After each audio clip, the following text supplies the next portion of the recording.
Introduction. Et si les idées qui tuent étaient des idées qui sauvent? Rien n'est plus puissant qu'une idée dont l'heure est venue. Victor Hugo.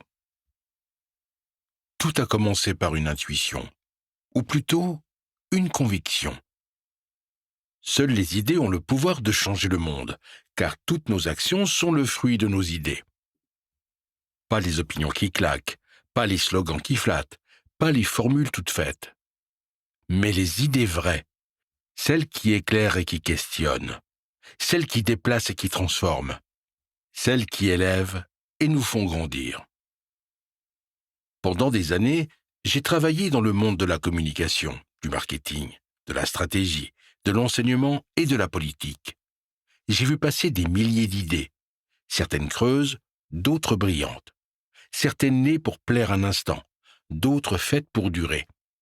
J'ai appris à reconnaître leur puissance, leur capacité à modeler les imaginaires et à influencer le réel. Dans mon premier livre, L'idée qui tue, j'ai cherché à comprendre pourquoi une idée prend ou ne prend pas. Comment une idée devient virale, inoubliable, irrésistible, jusqu'à se transformer en idéologie. J'explore le rôle des récits, des émotions, des symboles. Je parle de politique, de pub, de société et de religion.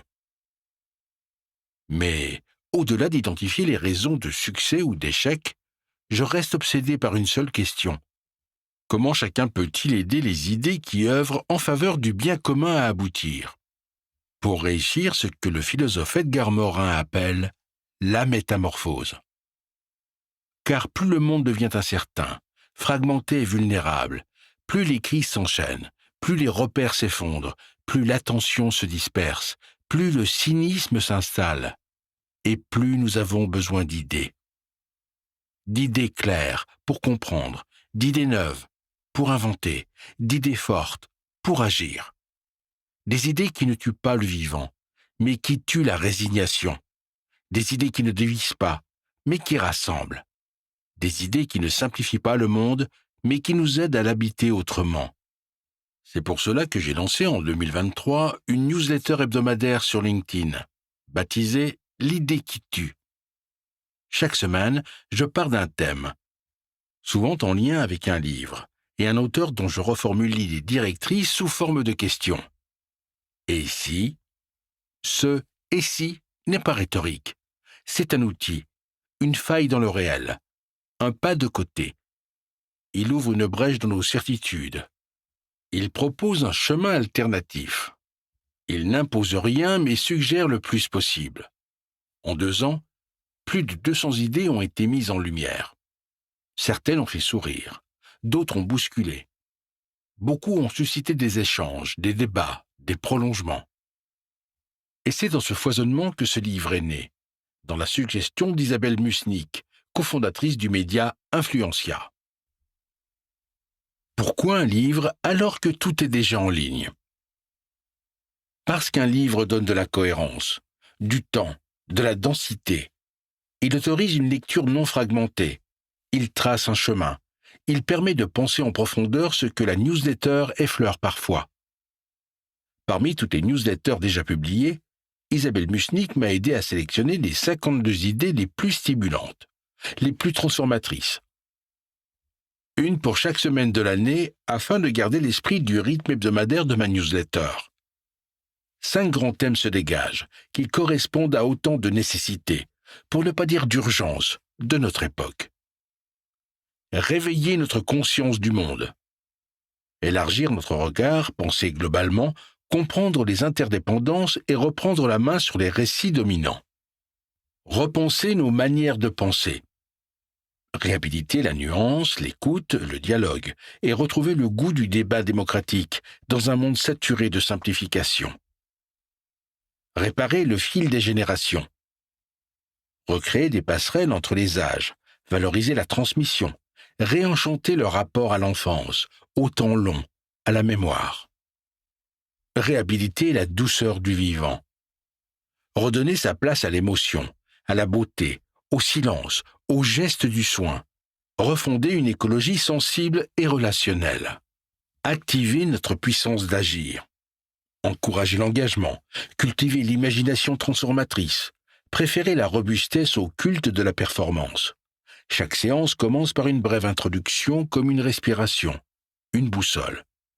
Chaque idée est formulée en termes d'interrogation, car je crois plus au doute qu'à la doctrine.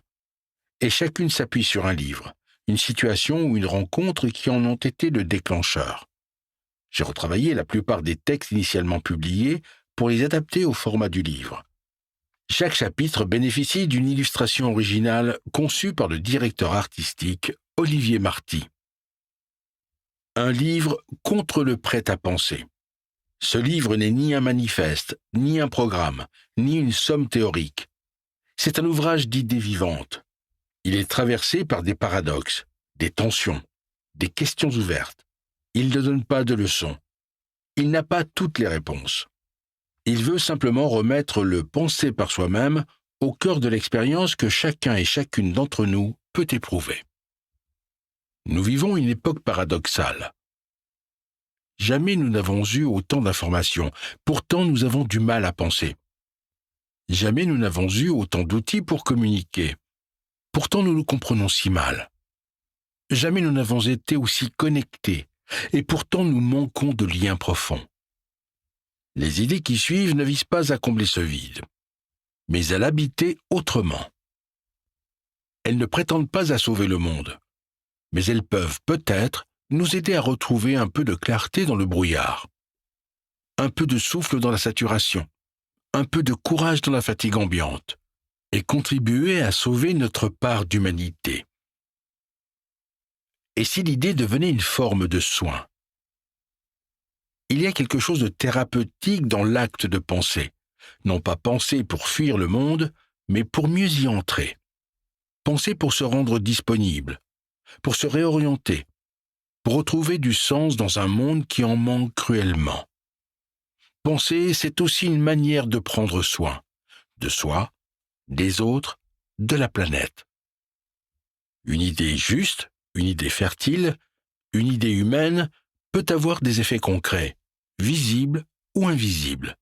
Elle peut réparer un lien, désamorcer un conflit, faire naître une vocation, inspirer une décision, sauver une relation.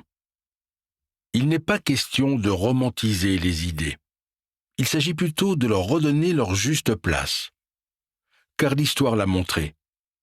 Les idées peuvent tuer, mais elles peuvent aussi sauver. Tout dépend de leur nature, de leur intention, de leur usage, et surtout de leur fécondité. Et si vous deveniez à votre tour porteur d'idées? Ce livre n'a pas été conçu pour être lu passivement. Il est fait pour susciter des échos, des résonances, des prolongements. Il peut se lire dans l'ordre ou au hasard. Il peut se discuter, se contester, se réécrire. Il peut aussi se transmettre. Chaque chapitre est une graine. À vous de voir si vous souhaitez la semer, l'arroser, la faire pousser. À vous de décider si elle mérite une conversation, une réflexion, une action. À vous d'imaginer la suite. Dans un monde qui va trop vite, lire une idée lentement est un acte de résistance. Dans un monde saturé de bruit, partager une idée juste est déjà un acte d'influence. Dans un monde qui doute de lui-même, croire encore à la puissance des idées est déjà un acte de foi. Alors, et si vous commenciez maintenant? La première idée est celle qui donne le ton. Elle parle de la planète, de conscience, de citoyenneté mondiale. C'est peut-être là que tout commence. Et la dernière, comme un remerciement chuchoté, nous rappelle ce que nous oublions trop souvent. Dire merci est une idée qui change la vie. Bonne lecture, bonne traversée, et surtout, bonnes idées qui sauvent.